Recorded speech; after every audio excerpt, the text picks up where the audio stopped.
In accordance with the United Federation of Planets Freedom of Information Act, this document has been declassified by Starfleet Command in the spirit of transparency.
Hello and good evening. Star Trek Strange New Worlds Season 3, Episode 7, What is Starfleet, is over, but we're just getting started here in 2025 as we continue our mission to watch every episode of Strange New Worlds and talk all about it here on Live Long and Podcast, a live stream on Facebook, YouTube, Twitch, or you might be listening to us in audio version.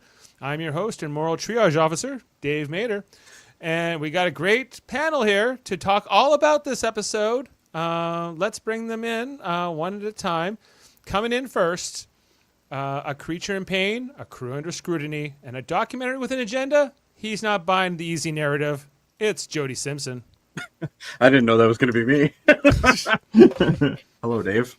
Hello, Jody. Coming to us from the original series bridge, it would appear. Yes, it is. Yeah. How bananas. All right. It is bananas. Coming in next here. From guilt to journalism to euthanasia by starlight, he's tracking the facts through emotional fog. That's Adam Woodward. Yes, I have lots to say about this episode once we get going. Man, we're gonna get going. We're going here. Welcome, Adam, and joining us for the first time this season. And for the last little while, Starfleet's public face is noble, but he's watching the shadows where the real decisions get made. It's our intelligence officer, Justin Velociraptor. Hey, everybody. Glad to be here. Wasn't sure about this episode to start off with, but glad I stuck with it. Yes, I am glad you did too, because we would make this conversation a lot harder. So, yes, we are covering Strange New Worlds, Season 3, Episode 7, What is Starfleet? Done in a documentary style. And we're going to be spoilers. If you have not watched this episode of Strange New Worlds, we are going to be getting very spoiler-heavy over the next little while. So, with that said, let's talk about it. Now, I already kind of told some people in the chat, this episode really reminded me of a Babylon 5 episode from like 25 years ago. Now, I know that Babylon what? I know, only like me and like 5 other people have seen it, but that they did a similar documentary style, as this episode is told from the perspective of a documentarian. In this case, it's Erica Ortega's brother, Beta Ortegas, who's filmed a documentary about Starfleet while the Enterprise is ordered to transport a creature called the Jakaru into a war zone for a species called the Lutani. So we're getting into all that, but okay, Jody, you're up first. What's your take on this episode? I don't think I liked it as much as you guys did. Well, we don't even know if anyone else liked it yet. Well, so. True, but I have a funny feeling that this panel is going to like it more than I did. But it's again, we're back to gimmicks again, because that's what we do on this show. Is every 2 or 3 episodes we do a gimmick episode. Now, if they took it out and just made it an actual adventure and a normal adventure without the documentary stuff, I would think actually it might be a little bit better scored for me. But overall, I just didn't. I liked the context of what was going on. I didn't like the fact that you keep interrupting with stuff that really isn't all that relevant to the story that's being told right now. So that's the problem that I had. But past that, there were some great scenes in it. There was some great special effects. There was some cool shit there. But overall, I'm a little sour on it. Sour. Now, if it was the same story but not told in a documentary style, which you find gimmicky, would you? Well, it would be a 20-minute long episode then. So that would be the first thing. So I might not like that part, but overall, the story was okay. I think the story is what we should have had more of, and less of the, let's talk about personal feelings and let's talk about how, I had these different things and, all these things were happening and to me instead of the grand scheme of what's going on. Okay. Adam, you said you had things to say, so okay. I do not. I was so in love with this show coming out of episode 1. And last season, I really liked it. I know it was hard in some episodes, but looking back now, they were dreams compared to this season. I don't know what's going on. I have no idea what they're doing. There's nothing. Every episode is different. Yes. There's no consistency to the writing. Why are we making Beta a character so Yoda can have a girlfriend or a boyfriend? It's ridiculous. And then coming back to the story, there would have been a story. They had the whole war between these two. They threw out this number, like 9 million people dead on one planet, 100,000 on the other, and we don't know anything about it. No, right. Not a thing. Why did they bother? Why didn't you tell me about that?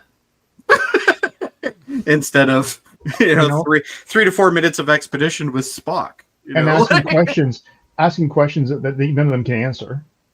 No, and now just let me finish one more thing. The other thing, it was bothering me, and I found it. There was a MASH episode where they did this, but it was great back in like the 70s. Oh yes, I know what you're talking about. Yeah, where they did the media. And half of it was in black and white. Yeah. You seen MASH did this before Babylon 5? Oh yes. Easily. Oh, yeah. And MASH wasn't the first to do it either. Well, maybe they were though. I don't think they were. I think there was other stuff like that. Well, of course, and then obviously the mockumentary format will come later. Like The Office being one of the most famous examples of that, but not exclusively to that. Adam, just anyway, I'm just so disappointed with this whole season so far. You've got 10 episodes. This was a lousy 40 minutes. Lousy 40 minutes, by the way. Wow. Okay, I wasn't expecting that from you, Adam. I wasn't fully expecting. Now I know you haven't necessarily been going for it. Now, Adam, some of us in the fan base have been calling for, hey, we don't need these 10 episode, long drawn out plot lines. Give us episodic television. Give us an hour or 40 whatever minutes of just one contained story. That can be good too. I'm okay with that idea, but man, they are so wildly different, and nothing has entertained me that much so far this year. Or this season. And the other part too is if I open IMDb one more time and see the Muppet Captain Pike, I'm gonna be sick. I can't take it. I'm. Oh, we haven't even got to experience that yet. Next season. Okay. All right, I'm done. All right. And by the way, I loved the crossover. Those old scientists. That was an amazing episode. I even like the musical now. That I will say though, that episode had way more content in it than this one did. Mm-hmm. Okay, now Justin, I want to thank you for your patience, and yes. we're gonna get into your thoughts for this the two episode. grumpy old men have spoken. Do you agree with your fellow panelists or disagree? I'm kind of on the same dark page. side. I gotta say, because this season has been. Jody hit it on the head. It's been really gimmicky, and it's relied on first. It's just nothing has impressed me this season. It's not what I was really hoping for from Strange. It's not what I've come to expect from Strange New Worlds, and I don't mind the episodic side of it if there's at least a thread that you could thread through.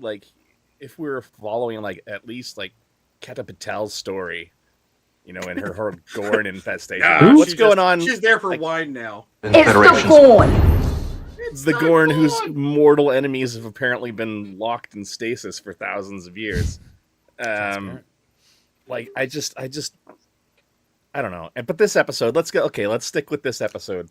Yes, this I'm episode. meandering here. I don't hate this format. Like you said, Babylon 5 did it, and they did it really well when the Earth Force was covered that way, and like MASH did it really, really well. This I felt was the most ham-handed attempt at this documentary inside a show style. I thought that making him a character in the documentary and like his rage being a focus of that. And I think it like right from the beginning where it starts off where you can tell he's going really hard on everybody and asking tough questions. Totally not just being an asshole. Yeah.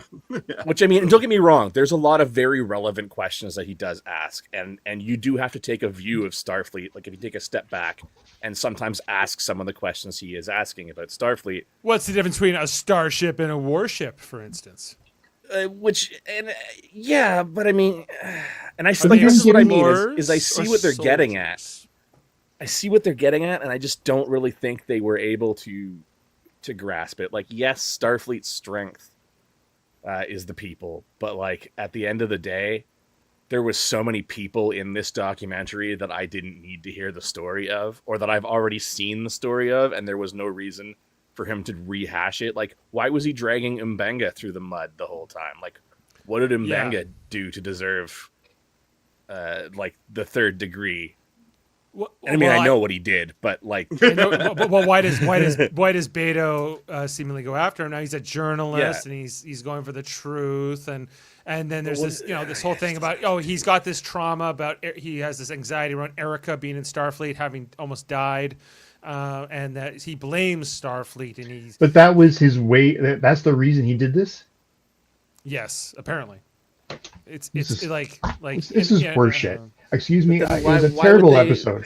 why would they have greenlit it? Like, if it's so transparent that in what amounted to, like Jody said, 20 minutes of actual substance, Content. Yeah.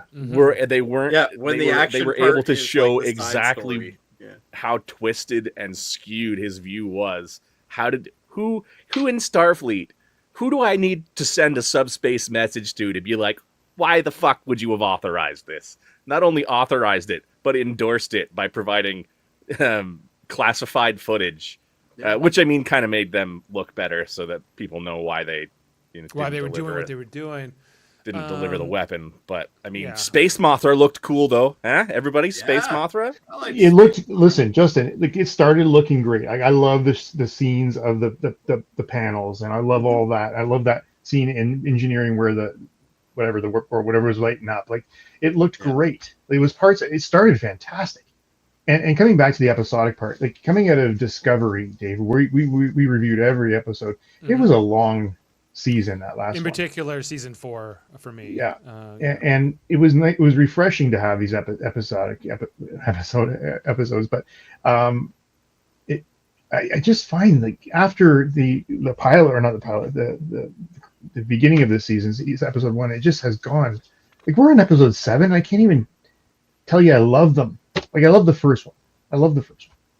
Yeah, well, I think you like a certain type of episode more than maybe some others. Like, Sure. You tend to like more the bigger story. What's going on with like the Gorn or the Klingons, or what's the big mission. Some people like those smaller stories where there maybe not all the stakes are out there.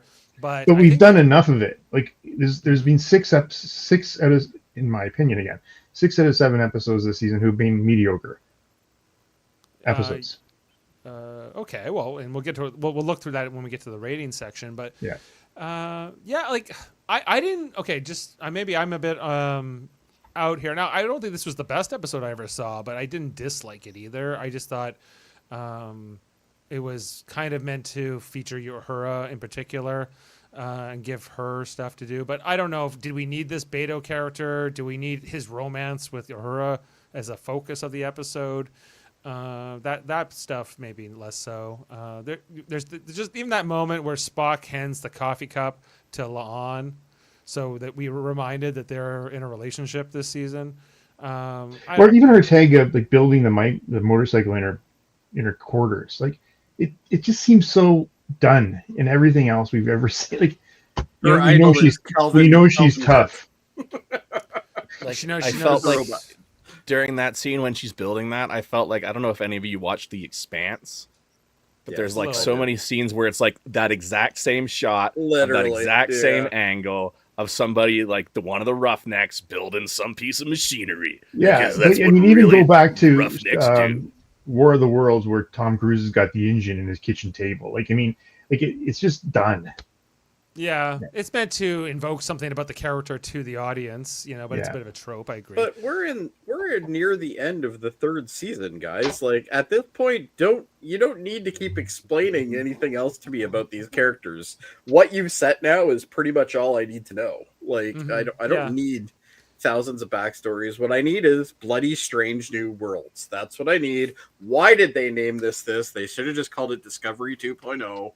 And I don't necessarily agree with that. I think that if they just were a little consistent, and Dave, a little consistent on the style of writing, it's just you don't know what you're coming into. It feels every episode feels so different. It's literally like Russian roulette of video. Yeah, and I guess depending on who you are, that might be a good thing or a bad thing. But most Star Trek shows don't do that. They're very consistent from episode to episode. So I can see why that. Yeah, and this is maybe why I'm struggling with it. But I will tell people, start with Strange New Worlds if you've never come into Star Trek before. And now except for season 3. So now you're like, just watch one in the first two seasons. First 2 seasons, and the first episode of season 3, and maybe they're gonna make me happy for the last 3. Who knows? But. Well, should we jump in and go through it and do our audit on the episode, see if there's anything we're missing here? Maybe our memories will be refreshed and we'll feel much better about it. I just watched it. I'm just glad Adam's on my side now. Yes, you're all allied. There's no fractures. So that's a good. You were the chosen one. You were the chosen one. You were supposed to bring order to the Force. You were supposed to bring order to the Force, Adam. Yes. You know what? I want to, and I'm just so disappoined tonight. Okay, let's go through the screenshots, starting with the very first shot, which is this overdubbed by a computer voice or a narrator. Oh, I like that. This was a good start. Sweet. This is neat, but cool. Has it been established? And correct me if I'm wrong, but like, in Next Generation, I mean, granted, that's a little bit in the future, they established that television isn't a thing anymore. So who the fuck is he making this for? There is no television, but there must be some kind of a news service. How do people get their news? I guess, yeah. But I mean, we never see, I don't know. Yeah. I feel like the first time people in the Federation know what Starfleet is. Because already. like Babylon, when Babylon 5 did this episode, and Justin, I think you have seen it. You're maybe the only person who has seen it. Like in that show, they have it's called like ESN or something, or Earth, Earth ISN, something ISN news, or ISN. Interstellar Network, right? And which is kind of like, because they were riffing off CNN at the time. So in the Babylon 5 universe, TV is very much still a thing. But in Star Trek, you're right. This is the kind of the first time we're kind of seeing something. When you think of it, though, there was TV in Enterprise. And that's not kind of far TV? off from this. Like we know that TV. We know that Water we were polo. watching, like that? old water polo games or whatever. And Well, no, because we saw especially in the third, what was it, the third or the fourth I mean, I season? guess they broadcast. There When must they be were broadcasting the stuff to the guy that was taking over Mars. Yeah, Robocop. true. And there's Right. no holo. They're broadcasting There's no him. holodeck yet. We've already established why. there's that definitely no is. holodeck. We've been through. That was an episode this season that got through. There was that. another. But there would gimmick. have to be some way of getting like information over subspace, and like it can't all be text format, like unless people are just readers in the future. But Maybe it's just like terrible PowerPoint presentations. maybe that's what this is, a PowerPoint. That's a world I don't want to live in. Okay, well, so we get this disclaimer. It's about the Freedom of Information Act. Starfleet's trying to be transparent with the citizens, and we get the voiceover from Beto talking about space being this wonderful, amazing place. It's about duty and honor and peace. But I like this. I thought it was going to be like a 3-minute propaganda film, and then it would go into the episode. So I was all excited about this. I was like, sweet. Yeah, we get information about the Enterprise and that, the Starfleet officers, and kind of giving us a preview of how this episode is going to be shot. We're getting some preludes of things that are coming up. We see, things exploding. We see them firing weapons. And I think it's eventually Beto with his voiceover who asks, "But what separates a federation from an empire? Both colonize. Both impose their laws and doctrines on others. Are they explorers as they claim, or soldiers as they appear? They call their vessels starships. What distinguishes them from warships?" Okay, so that's the thesis that comes in here, and that I think this is often what we talk about in these podcasts. Like, is Starfleet military or more like NASA? We brought that up many times. Yeah. And it's clearly both. It's both in one. It's kind of like sometimes they're more of just a space agency. Sometimes they're definitely more of a military wing. In this episode, they're acting more as a military wing, and so I think Beto challenging that makes sense, in his documentary. Remember when Captain Archer went out and he's like all idealistic and wants to go meet new aliens, and then there's that time where he just changes. They have to be a little bit both.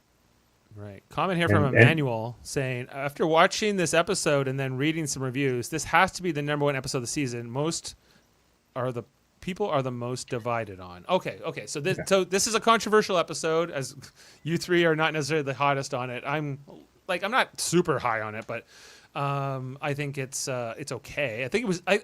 So it depends if you're appreciative of them trying to do new innovative things or not, or trying to show an episode in a different manner. But hold on, Dave. I mean, you're making like you don't like that. I would say I do like that. It comes back to the whole thing again. You got 10 episodes to play with in a season now, not 26, where they could do this kind of crap. And I don't know. Yeah, it feels. Listen, last year there was different seasons. We never had a crossover between shows before. We had a musical, and they were good. This just doesn't feel that good. Well, and I have been thinking about this recently, where I'm like, I don't know if Star Trek really does suit what we used to think of as like the HBO kind of model with like the small 10-season production. I think Star Trek really thrives at best. Yeah, like a miniseries. Like Star Trek really thrives as like a properly produced show that has to put out 20-something episodes a season. Or and be more frequent. I think it does better. I think we get to know the characters more. You have more time for these other diversions. Whereas I feel like there's a rush in these 10-episode seasons, like for these reasons that we're talking about. We're like, we don't have time for them to be messing around with a documentary with puppets or a musical. Like, I want more story. I want to know more. And it feels like there's no time for that. There's no room for that kind of stuff because they want to do other things. This, in my opinion, should have been a web episode. It would have been cool as a web episode. Just a little kind of behind the scenes kind of thing. That would have been all right. But why are you wasting 10% of a season on this? Because that's the reality here, guys. Like we have what, 10 hours max generally of this show in a season. Yeah. We're wasting an hour of it on this. Well, same point. And we have such a talented cast. We have some interesting characters, and they're doing nothing with them. It's so bad. I think the other Treks struggled with this same question, but they just did episodes with the Mirror Universe to show the difference between Starfleet. I like Mirror Universe episodes, and don't get me wrong, so do I. That's a gimmick. Those work well. Those work well, and what? I would have preferred a Mirror Universe episode over what we got. I didn't hate it, but it's like I don't know. It just It felt ham-handed to me. Yeah. Well, I think if you wanted Mr. Ortegas to learn the difference between a federation and an empire, all you have to do is send him to the mirror universe, and he would quickly realize the difference. There you go. Or how about a Klingon ship? Or even a Klingon Empire ship, or a Romulan ship, or Hey, Riker did that whole swap exchange program thing. Throw him on there. They must have that kind of thing going on. Well, they're maybe still not kind with of Klingons, but- enemies. so through the documentary here, Ortegas is introduced. We're seeing all the crew members, including Spock here, who Sorry, is Dave. One thing that was actually cool. Coming back to the shot of Pike just a minute ago. He no makeup. This looked genuine to me. I like this. who needs it? Not this man. Yeah, not this man. So you can go without it. He's our crusher. Yeah. The camera work of this episode is purposely bad, and it's pissing me off. Says World Mind. Well, fair enough. That's a couple hours ago. Oh, Chris, they discover a tripod somewhere in the middle of this episode. So I can't wait. Yeah. And he The interviews weird Spock use here. of fisheye. The fisheye, yeah. Well, just to remind us that this is more. It's not even handheld. He has it's robotic. You think it would be more stable, but anyway. He talks about, hey Spock, aren't you half human, half Vulcan? And he was like, I had to get the quote here because it was so interesting that he says it. On Vulcan, being half human is viewed as a deficit, something to be excised, or buried so deeply within the psyche that it will never reemerge. Right, and I've been talking about this season that Spock is very much in a different stage of his life right now, where he's not fully committed to the Vulcan way of life. But I think that maybe potentially a breakup with him and La'an is going to be the catalyst for him becoming more of the Spock we know by original series, who's a little bit more emotionally shut down. I'm the X. Yeah, so perhaps I was taking some things from that. What else we get here? Spock talking about he would be shunned on Vulcan for embracing any of this humanity and getting in here with the humans. There's Ortegas here, who's doing her work on her motorcycle. I'm a tough chick and I'm building a bike. Right. We got La'an, who's giving us information about being the head of security. She got all the guns. Shots are just terrible for her. Sorry, she's such a beautiful girl too, and you just wasted on terrible overacting. And she can act, so they've told her to do it this way. It's silly. Maybe it's the director. Yeah. So we got La'an's. Why are you so good at being chief of security? Her explained the Federation's not meant to be a fighting force, but that's her particular job is to shoot things. And we got a lot of her at the shooting range and posing for the camera. Yeah, there's no way she would normally do that. I thought it would have been fun to include Pelia in this episode. Absolutely. How much she loved the camera, in the previous Every one. episode with Pelia is an automatic 2-point boost for me. Yes. Well, This show needs it. You're wearing your Ghostbusters hat. I know she wasn't in Ghostbusters, but she's definitely in Scrooged with Bill. Oh, of by that the way, era. this is Una. We see her once in a while, but in this episode, we actually got to see 5 lines of dialogue from her. She I didn't thought get a that was lot incredible. to do. She still hasn't I don't know if I wonder if they could give her a feature episode this season or not. But they're really It'd be nice to. They're not using her very much compared to the other cast members. We got Uhura here. Of course, as we mentioned, in a relationship with the filmmaker. So she starts off very positive in her interviews before they get a little bit more serious. So then we get a title card here that says, on Stardate 2177.9, Lutani 7 was attacked by the sister planet of Kassar as Qatar attempts to lay claim to the Lutani system and its resources. So the Lutani have lost 9 million people, and the Kassar side has lost only 119,000. So I guess this is why the Federation is trying to help the Lutani, because Why? There ain't that many of them left. Well, we don't know how many this started off with. But, Seems like a waste of time. But the Lutani are not the aggressors, I guess, in this war as well. But in the ready room scene that comes after it, they mentioned that maybe the Klingons had been sort of aligned with the Lutani, or maybe with the Kassar at one point. And this could have also been the reason the Federation was getting involved, because the Federation normally does not like to get involved in what would be considered internal conflicts. And with Lutani and Kassar being sister planets, I wonder if they're somehow... I don't know. Discovery species. completely go different on that one, but all right. Yeah.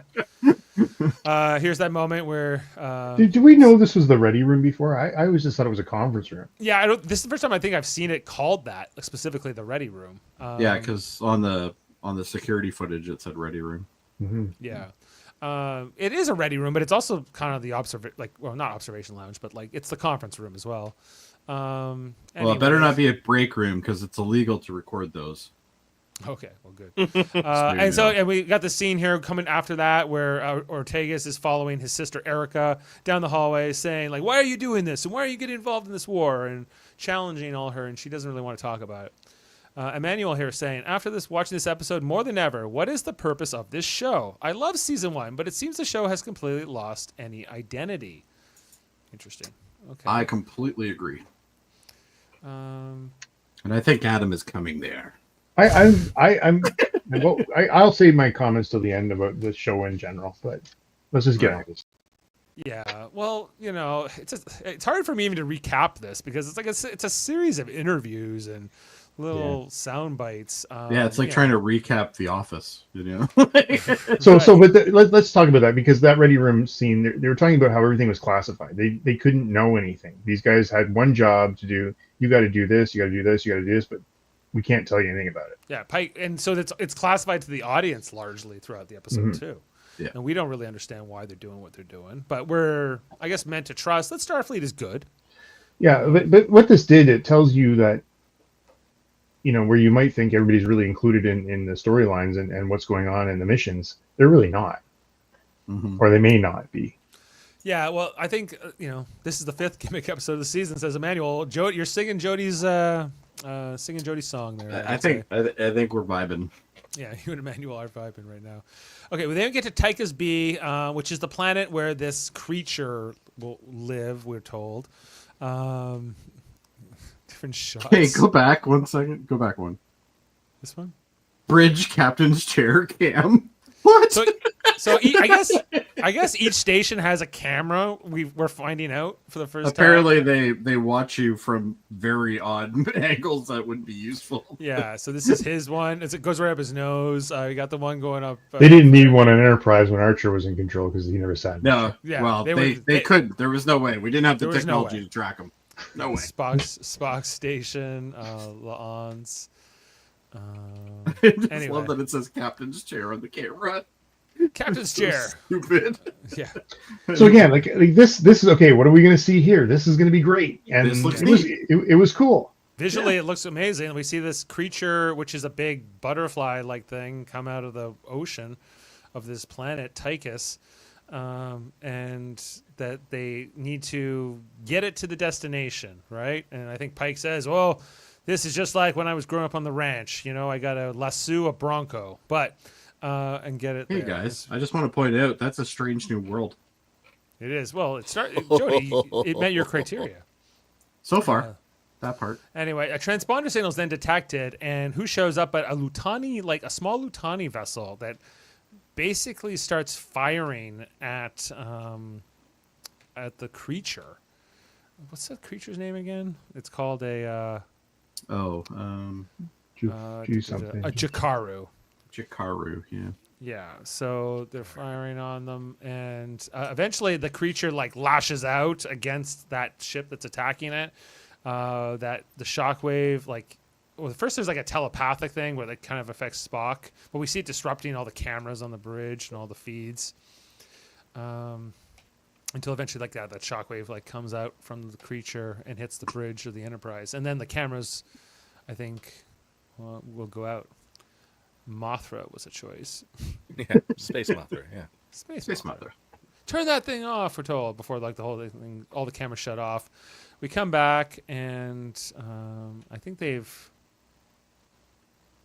are okay now. This is where Spock is telling Uhura about what's happened to him with the telepathic contact. I hated this angle. I hate all of the angles in this episode. Every angle. I hate this camera angle. What are you doing? And then we got the sick bay here, where one of the survivors from the ship that was attacking the creature is being treated by Chapel and Mbenga here. And whatever medicine they would normally prescribe is like the species is allergic to, so they have to try other methods. But there's some kind This of looked warning. interesting. Yeah, we don't get much of this because the alien dies, somewhat quickly here as they go flatline. But there's I kind want of to a know what the warning. pods are that are coming out of their heads. I would like to know that. It's part I'm of not going to the- find out. I don't know. I think that We don't- it was interesting they chose the word flatline, like not deceased, not anyway. Yeah, Flatline. just flatline. That's kind of Well, that gives hope, eh? Yeah. That's all it is. So she dies, and then there's this interview here with Mbenga afterwards, with where he's like, "Hey, have you ever tampered with the sickbay cameras? Hey, you fought in the Klingon War, didn't you? Didn't you kill a bunch of people? And aren't you a jerk?" And then we get a little title card here on Mbenga. I love the fact that it says that he was Special Forces. That's cool. Starfleet Special Forces, asymmetric warfare, asymmetric. I'm gonna go in section 31. Section 31, rank commander, also known as the Ghost. All of his missions have been What redacted. a cool name for a doctor, the Ghost. We call him the Ghost because call him he's the Ghost. I used to work with a guy at a tool rental shop that said that he was a sniper whose code name was Ghost. Really? Very interesting gentleman. Just wanted to throw that out there. Shout out to That you, is Bill. interesting. he may be a soft-spoken doctor, but he can throw down with the best of them. We already know this as the audience, but because Yeah. we've been watching, It's just cool to see it on the screen. Yeah, Yeah. I like that. But he goes, "That's not really part of my job anymore. I'm just more of a doctor, normal, friendly neighborhoods doctor." I don't do a lot of killing and overthrowing of governments anymore. Once in a while, I'll assassinate a Klingon ambassador. I'll kill a but, Klingon once in a while just for you know, fun. But if he really I'm more of deserves a it. hypo spray man now. yeah, I like to drug them first because I'm the Ghost. Moving on. They got Uhura, who's giving her interview to Ortega's. Those Beta nails are Ortega's. so distracting. Yeah. They look great, but they're distracting. Yeah. Well, anyway. I like your sweater though. Her quarters are huge. This is where Beta reveals to Uhura that her friend, who she went to the academy with, who Yeah. Her roommate. her roommate was killed on the USS. Yeah, I guess he was Cayuga. just saving that one for the pillow talk later, eh? I guess he was saving it for this moment. Wow. Because she has no idea her friend, because the Cayuga was destroyed a few months ago at this point, right at the end of season 2. Yeah. So it was destroyed by the Gorn hegemony in the orbit of Parnassus Beta. So there's a little bit of shock here. Does he handle it very delicately? I would say no. And so then in the next scene we have we see Una and Pike speaking with Starfleet Command, presumably Admiral April, but we don't really get to hear it. It's all redacted because they're trying to explain the situation with the Jikaru creature, and that this is kind of not a great situation here, but the orders are you got to keep going, you got to keep trying that, and keep things moving. And so the orders are orders. So they head back out and do what they. There's no need to time do. index on any of these cameras. No, which That is would kinda be odd. useless. Yeah. But we need Editing to know. would be terrible. Yeah, hard to keep track of here. Sorry, I can't remember. The sad thing is, you're going through these, and I'm like, I don't remember any of this story because there really wasn't anything there. I don't even remember what was said sometimes, Yeah. or what order it was said. The in. dialogue was just. Yeah. Anyway, so then the creature is going along here. They're trying to, I think, move it with torpedoes. Is that what's happening at this point in the episode? Right? Yes. trying- Yeah. And they're like, okay, let's try a tougher torpedo. So, I think this is where Beto asks La'an, what's it like to kill somebody? When he asks her that. He's quite the Spock. charmer. I think this is... Sorry, I can't remember what is going No. on in these scenes. That's part of the problem. This is the scene down in the lab where they're talking about whether Spock could make telepathic contact with the creature because he had Yes. the earlier vision. So with them trying to talk to the Jikaru, Uhura is talking about how there's actually like seemingly like a vocalized language at play here that she thinks, but she doesn't quite know how to communicate with it directly. So they're leaning more towards trying to use Spock for that means here, but it could be overwhelming to him. And there's all this concern expressed by Chapel for Spock here because she might be with Corby now, but she still loves him. How could she not? Anyway, I'm even tired of that storyline. me too. More of these. He's got a new girl redactions. now. He does. Well, we don't know because at this point, we don't know even what's going on because this is such a I know. jolted Okay, episode. I'm remembering. This is where Spock pitches to Pike, like, "Hey, let me go," and Uhura also. Oh yes, yeah. You're right. Let's try to do the telepathic contact. They're trying to move it with their torpedoes. It's not working. It attacks the Enterprise, As one does. as one does. All the cameras go out again. They go black. and- Even the chair cam. Even The What chair about the cam, upskirt cam? Oh, and this is where Beto gets thrown. He gets thrown out of the bridge at this point Yes. because his presence is too distracting and too They intrusive. should have So did that ages ago. Uhura in particular is in charge with this, saying she's sorry about this. Don't get upset. But don't worry, he can tap into the security log cameras so they only record when the ship is at an alert status. They're not on all the time, we're told here. The following footage has been Which declassified. seems counterproductive to having a camera. Well, you might what happens if something happens when you're not in an alert status? You might want that. Yeah, you're not at alert status. Somebody shows up with a phaser, takes out half your crew. You have no idea who it is because none of the cameras are on. Right. Well, I don't know how the system works.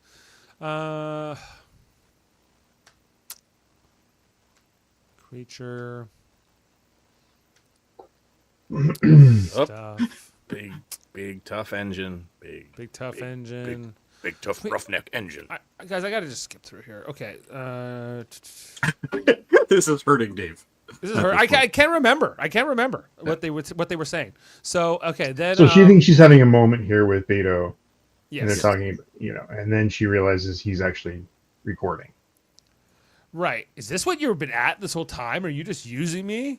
You need to go, she says to him. And he's not so much in her good graces at the moment. As she leaves the room. Hey, there's the Annex 01 again, Jody. Yay! There it is. Just comes Grappler. up on the screensaver. Oh, From time good to old time. grappler on that thing. Yeah, get it. She was a sweet one, especially when Malcolm was attached to it.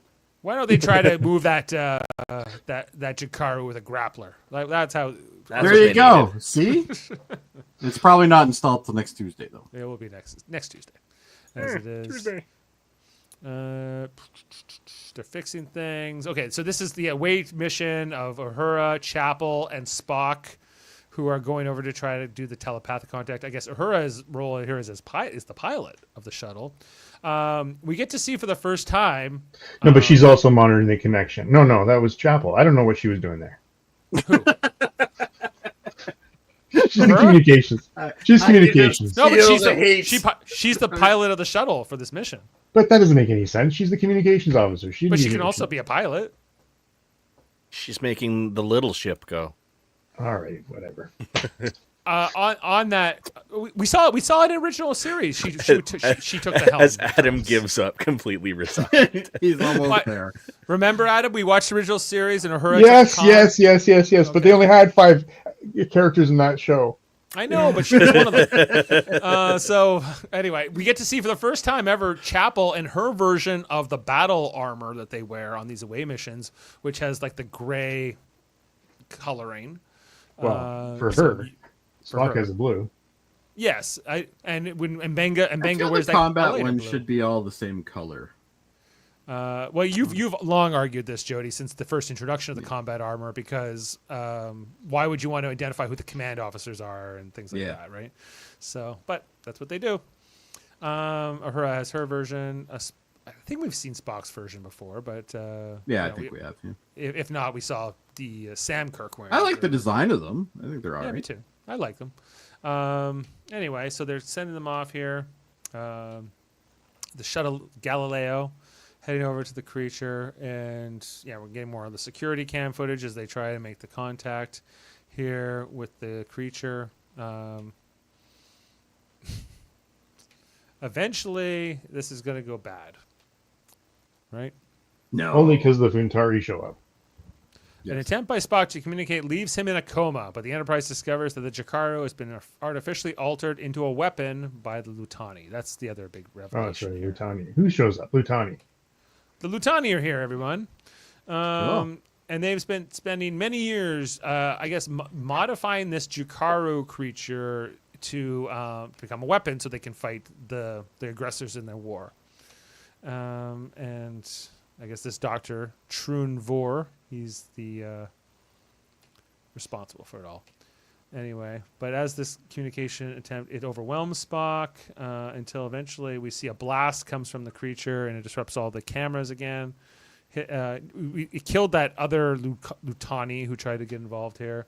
And the Galileo is nearly destroyed in this endeavor. We see like Chapel's face just smash into the camera. I thought that was a good moment. That was science station for this format.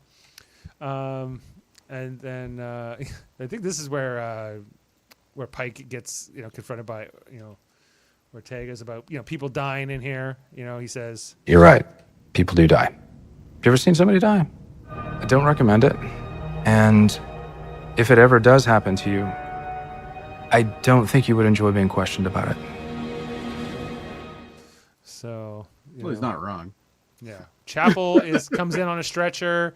We see Spock has got a pretty big gash in his leg as well, and Uhura is okay, but she's a little bit traumatized by the whole affair.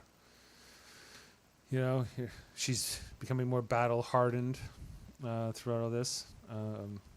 What is blood? Is that her blood? Anyway, I think it's Chapel's because she was injured. And Spock's blood is green. So yeah.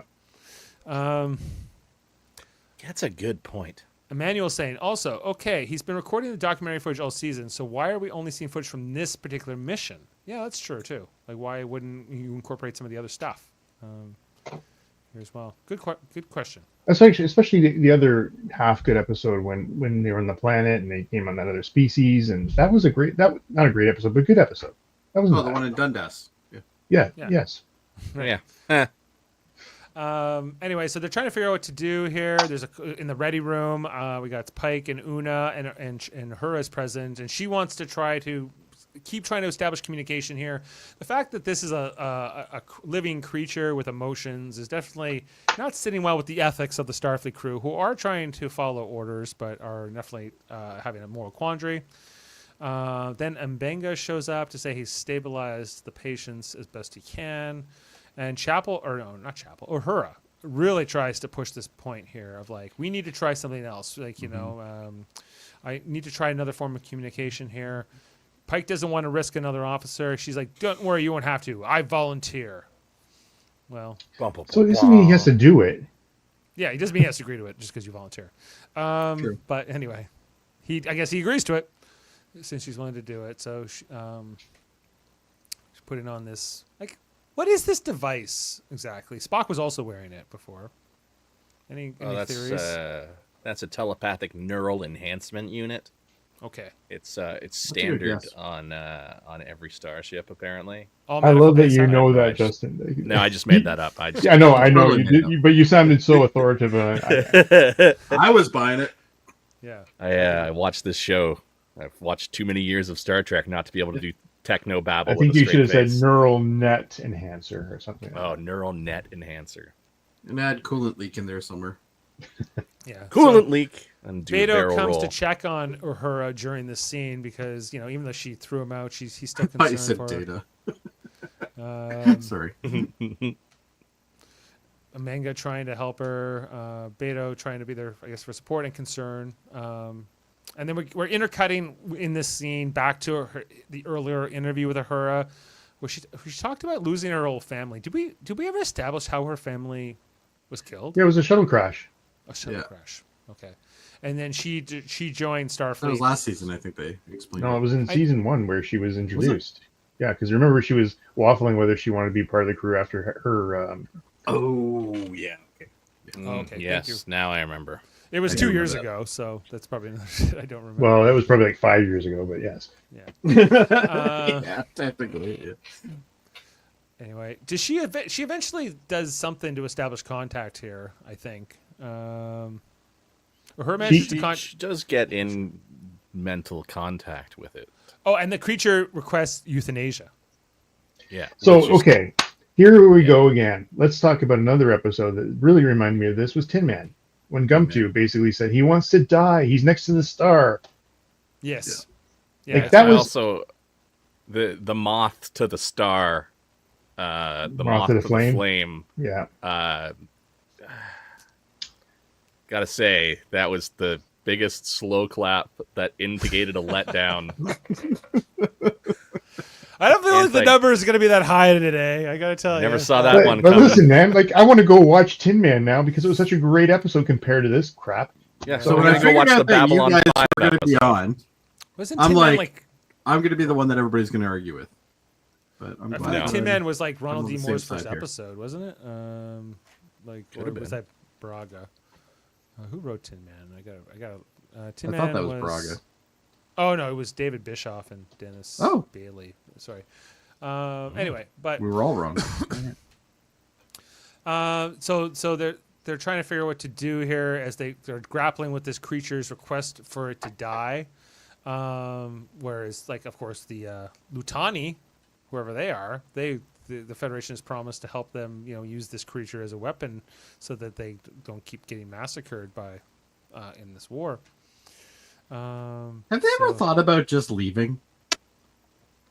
Yeah. Like you know, let nature take its course. I'm not really I guess this is in the interest of being a peacekeeping force. I guess that's what the Starfleet is attempting to do here. But they also got their orders. I mean, they're supposed to. But why have they been given these orders? I guess is the question, right? Like why is the Federation and Starfleet choosing to involve themselves in this conflict?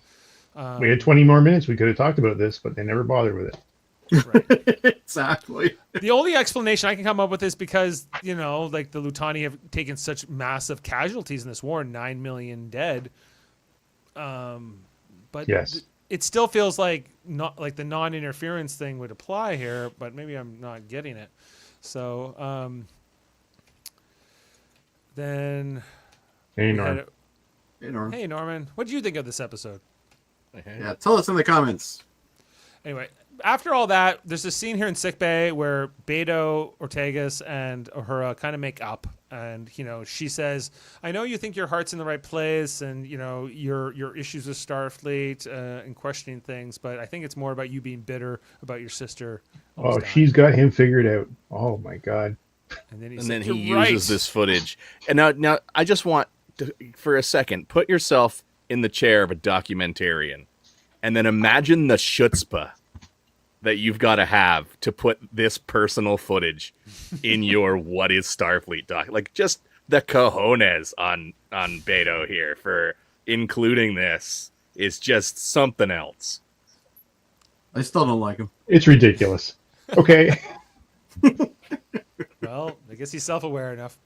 And then, even after she leaves, just kind of focuses on him. He's like, I was so wrong about Starfleet this whole time. And the Dawson's Creek theme starts to play. Yeah, I don't want to wait for my life to be over. So this is where Pike comes out and he says, Lutani, we're going to help this creature die. And they're like, no, you can't do that. Like, we promised to help us. And he's like, oh, you don't want to make the Federation an enemy. I promise you that, which we had. What are you going to do about it, science boy? What are you going to do, Lutani? And, this is not right. What you're doing with this creature is wrong, and we're going to put a stop to it. So, that's the mic drop here from Pike. The Pike drop. Everybody has an up their nose cam. Everyone has an up their nose. Well, Unis is okay, but Unis doesn't have one. Who's handling comms. She's never sitting in the same place anyway, so it doesn't really matter. And I guess the creature just flies into the sun. And the other thing we're told is that like there are youngster Jukaru on the planet who are not modified, who need to be protected by the Starfleet people. So I guess there's a bit of an arrangement here. You have our word. You have our word. We'll turn this into a beautiful wildlife preserve. As they watch this creature fly into the sun, the moth to the flame. So here's something I liked as well in this episode of unlikable scenes. Was this scene here with these giant windows in the lounge? I thought it was great. Yeah, this looked good. I just like that we saw a few more people of this view. in I want command to see this gold. bend forward. You know what? This shot reminds me of when they're stealing the Enterprise from Space Dock. And you Oh see yes, the Enterprise in the background in the movie. Yeah, but this is on the spaceship. This is different, right? Yeah. I mean, Yeah, this is on. So this is. I would like to see more shots like this. Yeah. Personally. Yeah, me too. Yeah, Beto. that's one of the good things from Star Trek V. Yeah, they had a really cool shot of that. So they watch it go, and then it blows up and bright light as it disintegrates into the star. It's sad, I guess, and everyone's sad. But I'd be more invested if you told me more about this. You know, maybe put the whole episode about it. Yeah, and Benga's sad. He's kind of sulking in the hallway after this. He's always sulking, though. Yeah, he whispered and sulking. And then back with Ortega's and the bike, and them coming around. Oh, what is Starfleet? It's pretty cool. It's all right. I chose to join this, Beto. No one made me. And we see a shot here of their mom, I guess, when they were kids. Spacebug flies into Spacebug Sapper. Yes. If that sun was blue, that would have been amazing. For whatever reason, we also get some shots here of Mbenga and Una sparring down in like the gym. I love Una's outfit. Well, he's got special forces training, and Una's a badass, so yeah. So they were having some fun here, doing some boxing. You never see those two together though in the show. No, really. No. So this is kind of nice to see. They hang. Yeah. Ortega's brother is mad at Starfleet for his sister getting hurt. We literally had no hint at that all season. Also, why is Starfleet getting involved in this conflict? I can see that Emmanuel is just as frustrated as he's we up there. are. He's up there with us. Yeah. With this episode. To close out the episode, we see Uhura is dealing with the post-traumatic stress of this all by painting, making some art. That's nice. And then we got a birthday party down here in like the 10 forward lounge of the ship. There's a Bolian birthday party, or it's the Bolian's birthday, right? I think so. It's Yeah. Napoleon's birthday. Yeah. This also establishes in canon that the Bolians are, they've made first contact with humanity by this point, and we even see a Bolian Starfleet, a couple Bolians. Oh no, that's an Andorian behind it, but that's a Bolian Starfleet officer in the 23rd century. So that was interesting for me too. Having their birthday. Now, Bolians have that lining on their tongue, which allows them to handle all kinds of spicy and acidic foods. We learned that from Star Trek Voyager, so maybe that cake is not safe to eat. Just going to put that out there. And then La'an coming for her booty call here with Spock all night. Yeah. Meditation, Dave. It's meditation. Yeah, they did that in Enterprise too. Yeah, exactly. Yeah. Spock just starts talking about Sting and tantric meditation. Meditative massaging with like oils and no clothes on, so that's how it goes. And then, how do you got Pike playing guitar? A little soft guitar here, everyone? No? Should have been a ukulele. That would have been way better. We're Or gonna make a trombone. We're gonna make a Christmas ham. We're gonna have sweet potato pie. We're gonna have all the fixins. It's gonna be. I'm just so glad half Gorn lady who's going to die is able to show up and have some wine. We got Una stealing a strawberry or something. Yeah, and then she gets mad at the camera person. Don't you film this. Don't do that. Don't do that. Don't film this. Anyway, them having I guess a nice big celebration here, a big family dinner. 'Cause I think at one point Erica says like, "You're my family, but these people are also my family too." You know, and leading in with that. You know, and Uhura gives us her kind of final speech. What is Starfleet? You know, it's us. It's the people that make Starfleet. Who would have ever thought? And that's the end of the episode. There's the big bug zapper there. So you can thank Sharon Lewis for all the up the nose shots. And this episode written by Catherine Lynn and Alan B. McElroy. As we get our once again no like title sequence for this episode. It all comes here at the end. You know what they should have did? You remember that Simpsons episode where Homer runs the baseball league or baseball team, I guess. Yeah. But he's like, "You're cut. You're cut. You're cut. You're cut. Oh, you're definitely cut." They should have did that during the credits. That would be better.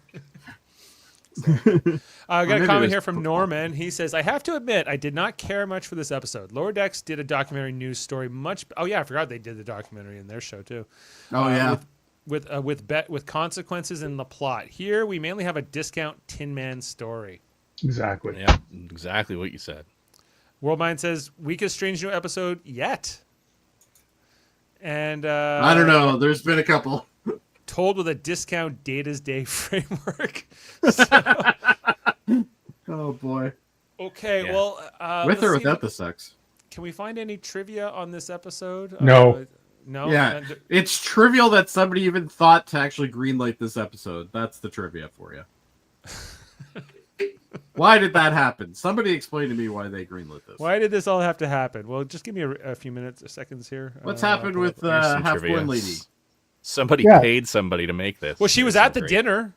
Yeah, nice and healthy looking. She's still not back in uniform. So does that mean she's on the ship all the time? Like she's just I guess she's there just hanging living with Pike on the ship. Like I guess she's like the Well, living she's girlfriend. supposed to have a command, isn't she? Well, that was the plan before then the Gorn thing came back, and then she had the surgery. But now she's kind of crazy Gorn sometimes, and that's all I really know. So you get her thrown into leather, you put her on Section 31, and call it a day. Like this would be great. She'd be a great ally for them. She'd be just taking out people getting all gorny. Getting all gorny. Getting all gorny. Rah! Okay. Well, everyone, let's. Are we ready to rate this episode? That's the shorts clip. For I'm YouTube. ready to rate at this point. Okay. Let's bring her in here. I think we've pretty much all discussed what we think about the whole thing. Yeah, we have. Okay, now just I'll go last here. I just want to pull up the IMDb score while we're talking. Yes, please tell me what IMDb says. Adam, about this. why don't you give us your rating first?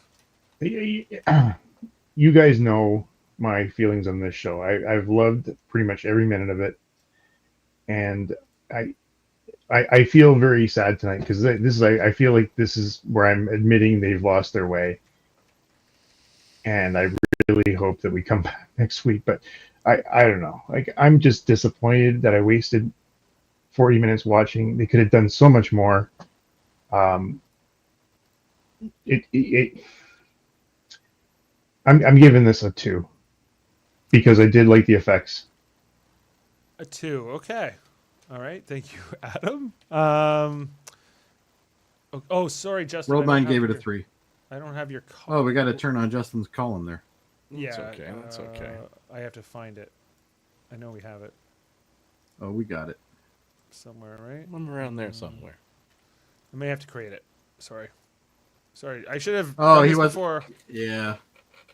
Okay. Either way. 'Cause I don't know if we've ever got a rating from you on a Strange New World episode. For Strange New before. Worlds, yeah, I'm not sure you have.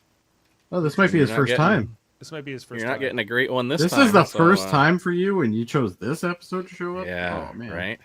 That sucks. Yeah. Harbinger of things to come. All right. Okay. Sorry about that. I'm a little disorganized tonight. Okay. That's okay. Justin I'm a little disorganized all the time. or Jody, I'm- do you want? Why don't you go next, and then Yeah. Okay. I'm gonna say.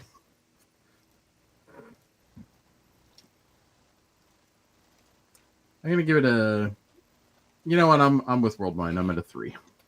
There was some interesting things in there. I didn't hate it as much as Adam, but I still hated it. Okay, Justin, we are now ready. I'm also going with 3 on this one. The only reason it gets that 3 is I love M'Benga as a character, and even if we're rehashing him in the ham-handed way we were, I still got some Joseph M'Benga time, so it gets a 3. Yeah. I agree that the plot is weak, but I didn't dislike it. So I feel like the lowest I can go here is 5. Because I still enjoyed it, even though it's kind of a nothing burger episode in some ways. If this is over a 7 on IMDb, I have It's not. lost all faith in humanity. It's a 6.5. Currently at a 6.5 with only 396 votes. That will probably come down because typically these scores do come down. Yeah, Dave, there's been some movement last week. So that's 8.5 now. Actually went up. Oh, that one went up. Okay. Well, I'll tell you, that was a better episode than this one. And So Through that- Lens of Time came down to 7.6. All right. So as we can see, and Justin, since we haven't taught you this season about any of these other episodes, if you want to throw in any of your other ratings, this would be good. I can give you a couple of quick ones just off the cuff, right from the top. Yep. Last episode, Solado Aid's Tale is going to give me an 8. Through the Lens of Time is going to be a 7. Space Adventure Hour, also 7. Shuttle to Kenfori, which is a play on Train to Busan. Yes. And a reference to Ken Foree from Dawn of the Dead. And yeah, it's Ken Foree from Dawn of the Dead. I'm going to give that one a 6. I'm going to give that one a 6. Wedding Bell Blues. God, I loved. It hurts every time I think about it. I get acid reflux. That one was difficult for me. I'm going to give that one a 5.5. Oh, you, sir, are far more generous. And Hegemony Part 2 is going to get a 9. Okay. Which I think Hegemony Part 2 should have been the end episode of Season 2. Funny and you should Season say that. 3 should have started on Wedding Bell Blues. It shouldn't have even started on Wedding Bell Blues. Well, I mean, if Wedding Bell Blues was going to be there. It should have started on the zombies. Right. Well, as you can see, so season 3, as it currently stands after 7 episodes, is only averaging a 7.1 compared to season 2 and 1. Like those ratings are much higher at Which means 8.7. Adam is right. Looks like Adam's correct. Absolutely. Under this system, the data doesn't lie, everyone.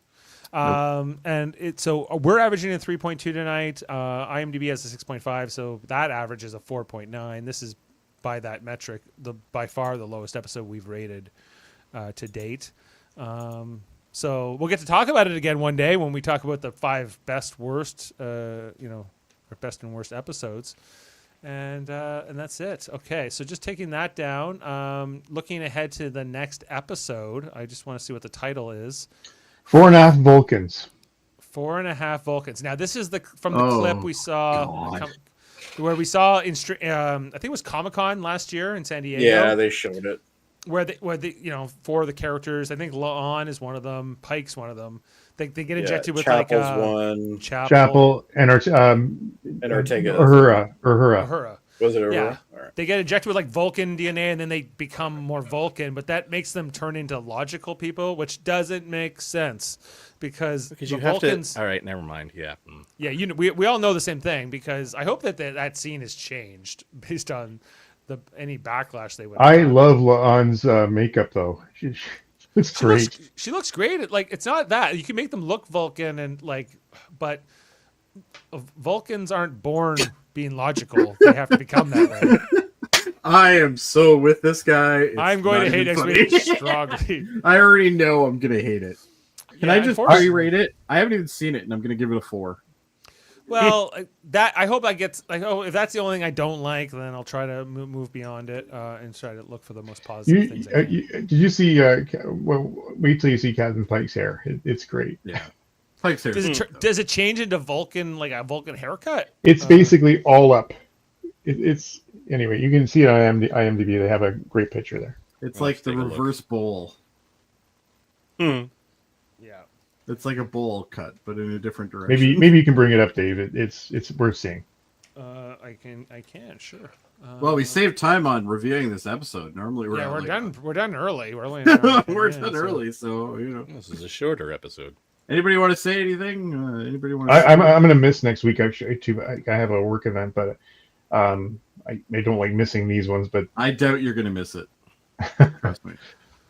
I would say that look if you at really Pike's want, hair, though, that's so. if crazy. you really want to examine what is Starfleet in a deeply philosophic way, like Emmanuel said, go watch DS9. Yeah. Yeah, that's probably, or even Voyager in some ways, because they had that whole Maquis angle too, right? Yeah, Yeah. he's got a very good point though. Like literally, there was a whole series about trusting, trusting the Federation. Really, DS9 was all about that. Right. So. Okay, well, look, we're looking ahead to 4.5 Vulcans. I guess Spock being the half Vulcan of the bunch. Coming up next week. Every week we talk about a show called For All Mankind here on Monday nights. We do. We just wrapped up season 2.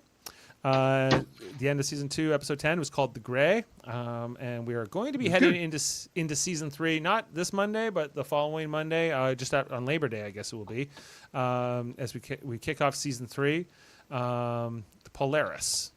I don't know, Justin, have you ever seen that show? Yeah, I'm season 4 or 5. Well, the 5 hasn't come out yet, so. Well, then I'm season 4. Then I've seen most of season 4. All right, great. It was season 5 coming soon, apparently. I've seen half of this episode that's coming. Okay, half of the beginning of season 3. So, yeah, if you ever want to join Definitely us different. for one of those shows, Justin, on Monday night. Yeah, just and let then me you know. do those We'd on love to- Mondays, right? Yeah, we have Yep. to do on Monday, so we'd love All to right. catch up with you there. And I think that's all the plugs right now. Oh, we have a Star Trek themed Star Trek: The Next Generation trivial debates coming up. We do. When is that exactly? When is that happening? You know what? I can find out for you. September, right? The 22nd? It is I wanna September, yeah. I think it's the Yeah. 22nd. I think you're right. So check that out. I'm a contestant. Jody's the host. I think it's Heather. And who's the third person? Oh, it's Sean Ferrick. Sean I think is- Ferrick. Sean Ferrick is From- coming. Oh, So, From Trek Culture. Trek culture. So I've already won, clearly. Because Whoa. Hey, he already beat me in the only trivia. requirement I have is everybody has to wear pants. Well, I will defy your rules. I will tell you that. So, just don't stand up. You're not going to be the only one that's defying those rules. Just to let you know. yeah, exactly. Well, I want to thank everyone on the panel tonight for being with us. Make sure you tell us what you thought of this episode. Make sure to like, subscribe, leave positive comments, please, and share with all Show your us your friends. hate. Show us, yeah. And then we'll see you next time here on Live Long and Podcast. Thanks to the whole panel, and we'll leave you with this quote. See you next time. What is Starfleet? It's the people. All of us. We make Starfleet what it is, not the other way around. Beam up some Star Trek content with Live Long and Podcast. A roundtable movie discussion with Hey, did you see this one? And movie reviews with Hold Up, a movie podcast. And take a peek into the darkness with Heard Noise, Must Investigate with Michael Chan. Watch us duke it out on trivial debates.